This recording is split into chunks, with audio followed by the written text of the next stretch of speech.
টেকনাফের Whykong দৈঙ্গাকাটায় S sports একাডেমির brand ambassador হিসেবে নিয়োগ দেওয়া হয়েছে বাংলাদেশ জাতীয় অনূর্ধ্ব-20 দলের প্রতিভাবান ফুটবলার ইফতিয়ার হোসেন ইফতিকে।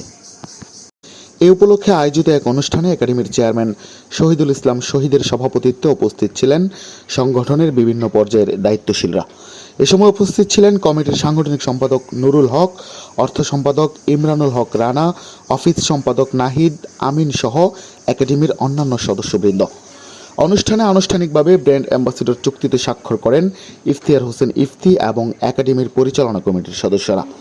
একাডেমি কর্তৃপক্ষ আশা প্রকাশ করেন ইফতির মতো উদীয়মান খেলোয়াড়ের সম্পৃক্ততায় তরুণদের মধ্যে খেলাধুলার প্রতি আগ্রহ আরও বৃদ্ধি পাবে এবং ভবিষ্যতে এখান থেকে জাতীয় পর্যায়ের এমন প্রতিভা আরও তৈরি হবে। এদিকে ইফতিয়ার হোসেন ইফতি তার অনুভূতি প্রকাশ করে বলেন, এই একাডেমির সাথে যুক্ত হতে পেরে তিনি গর্বিত এবং ভবিষ্যতে দেশের ফুটবলের উন্নয়নে নিজের সর্বোচ্চ চেষ্টা চালিয়ে যাবেন। জিনিসকে এখানে আমি বিশ্বাস করি, এখানে যারা আছে সবাই অনেক বেশি ট্যালেন্ট। ফুটবল খেলাধুলার মধ্যে আপনারা শুধু ট্যালেন্ট হলে হবে না, কিন্তু ফুটবল খেলা যদি আপনি সফলতা পেতে গেলে আপনাকে 3টা জিনিস মাস্ট রাখতে হবে। এক হচ্ছে আপনার ডিসিপ্লিন থাকতে হবে, ডিসিপ্লিন মেনটেন না করলে আপনি কোনো একটা পর্যায়ে যেতে পারবেন না। আর দ্বিতীয় হচ্ছে আপনার হার্ড ওয়ার্ক করতে হবে, প্রচুর পরিশ্রম করতে হবে। আপনি পরিশ্রম যদি করেন আপনি সবকিছু বিট করতে পারবেন। তৃতীয় নাম্বার হচ্ছে আপনার কনসিস্টেন্সি, মানে আপনার ধারাবাহিকতা আপনার বজায় রাখতে হবে। তাহলে ইনশাল্লাহ আপনারা যে একটা লক্ষ্য সেট করবেন ওইখানে পৌঁছাতে পারবেন ইনশাল্লাহ। আর প্লেয়ার যারা আছে, হয়তো শহীদ ভাই ইনশাল্লাহ খুব শীঘ্রই আপনাদের জন্য একটা নতুন কোচ নিয়োগ দিবে।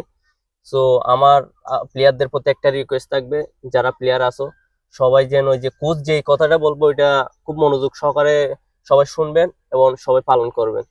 তাইলে তাহলে প্লেয়ার আর কোচের মধ্যে একটা যখন ভালো আন্ডারস্ট্যান্ডিং তৈরি হবে তখন ওইখান থেকে ভালো কিছু বের হবে ইনশাল্লাহ। আর হচ্ছে যারা ছোট আছো, সিনিয়র জুনিয়র সবাই একজন আরেকজনকে, বড়রা জুনিয়রদের স্নেহ করবেন আর স্নেহ করবেন, ছোটরা বড়দের শ্রদ্ধা করবেন। তাইলে এখানে একটা ভালো বন্ডিং তৈরি হবে।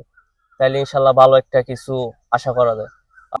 ইনস্ট্রাকশন যেগুলো আছে সেগুলো ফলো করতে হবে এবং কোচ যেই কথাগুলো বলবে সেই কথাগুলো মনে প্রাণে বিশ্বাস করে আমাদের খেলাটাকে এগিয়ে নিয়ে যেতে হবে, যাতে আমাদের লক্ষ্যে আমরা পৌঁছাতে পারি।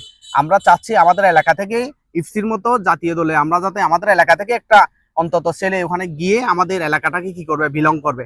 আমরা সেই প্রত্যাশাটা করতেছি।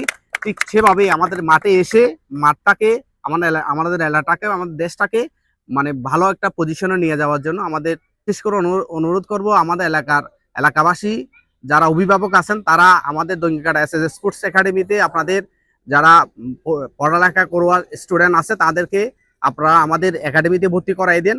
ভালো কিছু হবে, পড়ালেখার পাশাপাশি ভালো একটা প্ল্যাটফর্ম তৈরি হবে, যাতে আপনার ছেলে মাদক এবং অন্যান্য জুয়া থেকে সে বিরত থেকেই আপনাদের ছেলেকে ভালোভাবে মানুষ করার জন্য